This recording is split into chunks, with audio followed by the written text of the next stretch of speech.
qual é, afinal, a diferença entre o lado direito e o lado esquerdo? E o que muda entre um movimento no sentido horário e outro no anti-horário? Se todas as condições forem exatamente iguais, o consumo de energia também deveria ser igual. Então, do ponto de vista da física, estruturas espelhadas deveriam existir com a mesma probabilidade. Mas o problema é que na prática não é bem assim. Olá, pessoal! E justamente esse não é bem assim que acabou dando origem ao conceito grandioso chamado quiralidade. Um conceito tão grandioso que é praticamente impossível compreendê-lo por completo. É como tentar entender o tamanho de uma cordilheira submersa que desaparece nas trevas do fundo do mar. Você está no canal Pipa. Prazer, eu sou o Deluca. E agora que a introdução já foi, bora começar o nosso vídeo de hoje.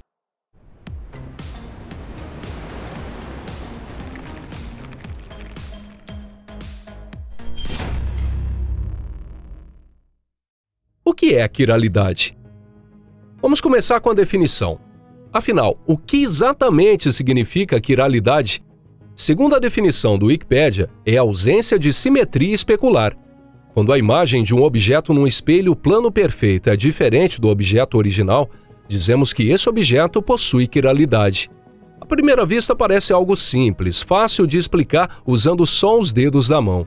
Aliás, o termo quiralidade vem do grego quir, que significa mão.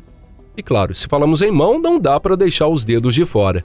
Mas acontece que a quiralidade é um conceito tão amplo que tem definições próprias na física, na química, na biologia e até mesmo na matemática. A quiralidade na química. Melhor deixarmos a matemática de lado, pelo menos por enquanto. É um assunto muito abstrato e, para ser sincero, não atrai tanta gente assim. Já a química, por outro lado, costuma despertar bastante interesse. E na química, a quiralidade ocupa um papel de extrema importância. Em alguns casos, pode até envolver risco de vida. E isso não é força de expressão. Um bom exemplo é uma substância chamada talidomida. No passado, ela era usada como remédio para aliviar os enjoos de gestantes. Mas depois descobriram que essa substância possui isômeros em forma de imagem no espelho.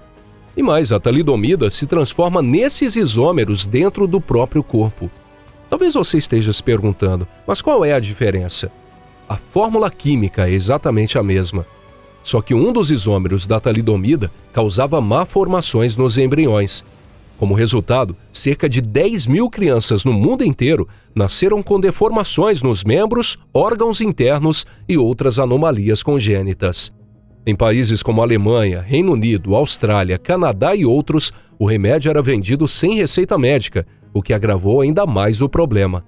Depois desse caso, passaram a existir restrições específicas quanto à quiralidade nos medicamentos.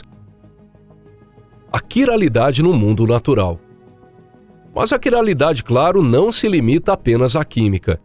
Ela também está presente na biologia, ou seja, na própria natureza. E isso torna o assunto ainda mais próximo de nós.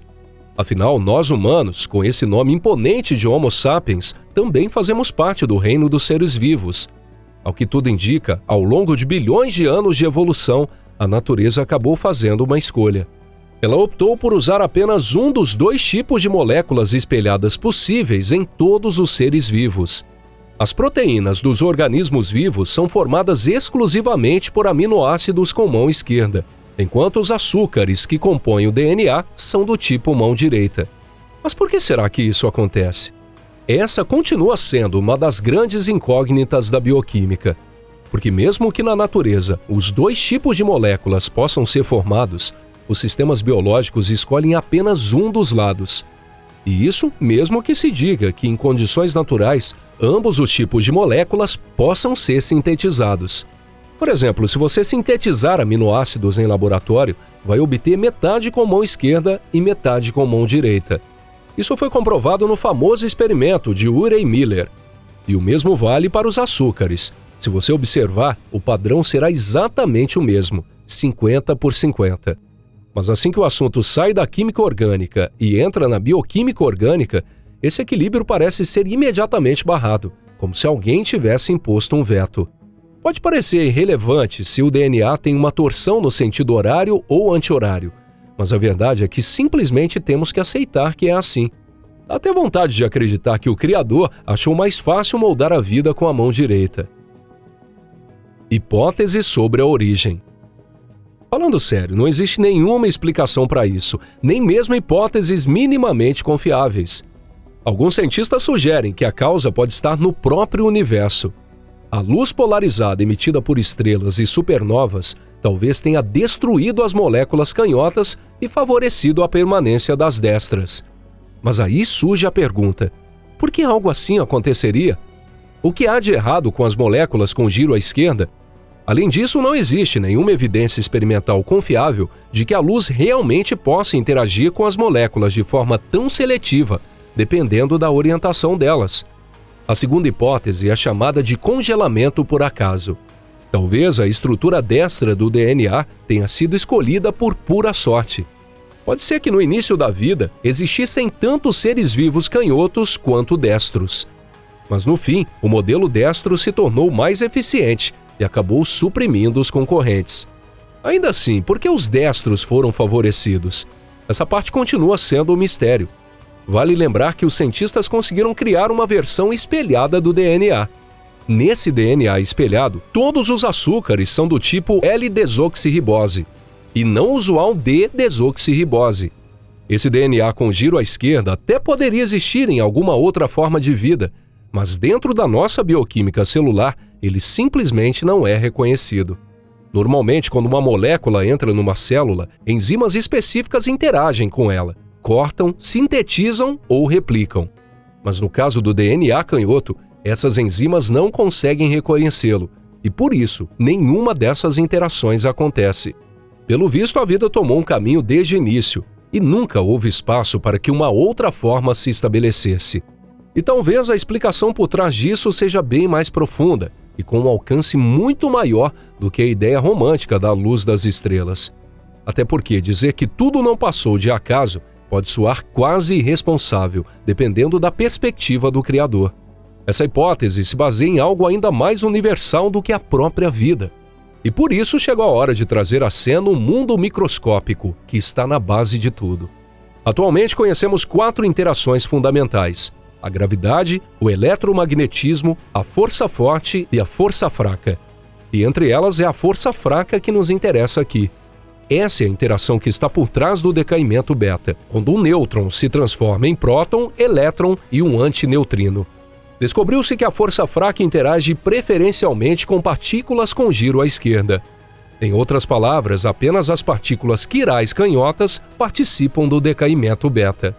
Essa foi uma das primeiras evidências de que as leis da física não tratam os objetos espelhados da mesma forma. Ou seja, a força fraca viola o princípio de simetria, que assume que partículas canhotas e destras deveriam se comportar do mesmo jeito. Partículas com giro à esquerda são aquelas cujo spin é oposto à direção em que se movem. Já as com giro à direita têm o spin na mesma direção do movimento. A quiralidade seletiva no mundo quântico pode parecer menos importante quando comparada ao fato de o DNA ser apenas destro. Afinal, estamos falando de decaimento beta e não de decaimento alfa. Mas a verdade é que isso não é só importante, é algo absurdamente crucial. Sem essa preferência quiral, talvez o nosso universo nem sequer existisse.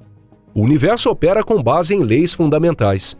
Ninguém jamais provou essas leis, mas nenhum experimento até hoje conseguiu contrariá-las. Uma dessas leis fundamentais diz respeito à chamada simetria CPT. Em teoria, mesmo se trocarmos todas as partículas por antipartículas, invertermos o espaço como num espelho e ainda dermos um retroceder no tempo, o comportamento de qualquer sistema, incluindo o universo inteiro, deveria continuar igual. Em outras palavras, as leis da física deveriam valer tanto para a matéria quanto para a antimatéria. Isso significaria que a quantidade de partículas e antipartículas deveria ser exatamente a mesma. O problema é que matéria e antimatéria não se dão bem. Quando entram em contato, elas se aniquilam mutuamente, o que significa que o universo não deveria existir. Mas o fato de você estar assistindo a esse vídeo prova que o universo não só existe, como também não vai explodir tão cedo, pelo menos pelos próximos bilhões de anos. Então onde foi parar toda a antimatéria que teria surgido no Big Bang? Os cientistas tiveram que admitir que no momento da criação, alguma pequena assimetria fez com que houvesse um pouco mais de matéria do que antimatéria. E os cálculos mostram que se a cada 10 bilhões de partes de quarks e antiquarks houvesse um único quark sobrando, isso já seria suficiente. Com o tempo, esses bilhões de pares foram se aniquilando, e foi com aquele único que sobrou que nasceu toda a matéria do universo que nós vemos hoje. E é isso é quiralidade. A outra metade dos isômeros espelhados: ameaça ou mero mito? Para encerrar, que tal uma história um pouquinho assustadora? Imagine que em algum canto do universo tenha surgido uma forma de vida espelhada à nossa. Em outras palavras, uma criatura com DNA canhoto. E suponha que de algum jeito um micro-organismo desses tenha vindo parar aqui na Terra. O que será que poderia acontecer? Sinceramente, qualquer coisa pode acontecer. Se a vida espelhada interagisse com a nossa, isso não só poderia ser inútil, como também gerar reações químicas destrutivas. Por exemplo, uma molécula perfeitamente adaptada à vida em sua forma original talvez entrasse em colapso ao entrar em contato com sua versão espelhada, causando uma reação instável e fora de controle. Isso poderia danificar ou até destruir estruturas celulares. E então esse único micro-organismo, sem enfrentar predadores naturais, começaria a se multiplicar numa velocidade absurda, ameaçando extinguir toda a forma de vida destra no planeta. É impossível não lembrar dos coelhinhos de orelhas compridas que acabaram tomando conta de toda a Austrália. Claro que pode ser que nada aconteça. Talvez esse ser estranho nem consiga reconhecer nossas enzimas, nem tirar nutrientes de nossas moléculas e acabe morrendo, solitário e faminto. A verdade é que sabemos muito pouco sobre essa coisa misteriosa chamada quiralidade para afirmar qualquer coisa com total certeza. E se você gostou desse vídeo, clique no botão de gostei e compartilhe em suas redes sociais. Muito obrigado pelo apoio, pessoal. E a gente se vê na próxima aqui no canal Pipa. Um forte abraço e até lá. Tchau, tchau.